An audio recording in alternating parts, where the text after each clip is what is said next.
So guys ఇక్కడ చూడండి, నా బైక్ అయితే స్టార్ట్ అవ్వట్లేదు. ఫస్ట్ భయపడ్డాను నేనైతే, ఏందబ్బా స్టార్ట్ అవ్వట్లేదు, సెన్సార్స్ ఏమైనా పోయాయా అని చెప్పి. సరే అని చెప్పి పుష్ స్టార్ట్ చేసుకుని అయితే షోరూమ్ మీద తీసుకెళ్ళాను. అక్కడ ఏం చెప్పింది అనమాట, మొత్తం చెక్ చేసి బ్యాటరీ పోయింది, కొత్త బ్యాటరీ తీసుకోవాలన్నాడు. సరే మీరు వేస్తారా అంటే లేదు, బయట నుంచి తేవాలి, మనీ ఏమన్నాడు. సో నేను మాకు తెలిసిన షాప్ ఉంది కాబట్టి లేదు నేను తెచ్చుకుంటా అని చెప్పేసి అక్కడి నుంచి వచ్చేసాను వేరే బండి వేసుకొని అయితే.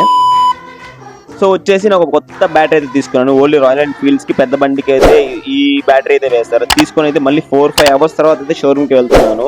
సో నేను వచ్చే లోపల బైక్ వాష్ చేసి పెట్టమంటే బైక్ కూడా వాష్ చేసి పెట్టలేదు. నాకు త్వరగా బ్యాటరీ చేంజ్ చేసి ఇచ్చే, లేకపోతే నేను తీసుకెళ్ళిపోతా బైక్ అని చెప్పిన తర్వాత మా బైక్ అయితే లోపల పెట్టాడు తీసుకెళ్ళి. సో చూడండి ఇక్కడ పాత బ్యాటరీ తెప్పుతున్నాడు. ఆ బ్యాటరీ కూడా సరిగ్గా తెలియదు మనకి ఏ బ్యాటరీ ఏ కంపెనీ అని.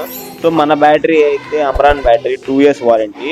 సో ఇంకా మన బ్యాటరీ ఫిక్స్ చేయించుకొని ఆ పాత బ్యాటరీ తీసుకొని అయితే మళ్ళీ రిటర్న్ అయిపోయాను ఇంటికి అయితే. బిల్ అయితే 200 అయింది. Please like and subscribe.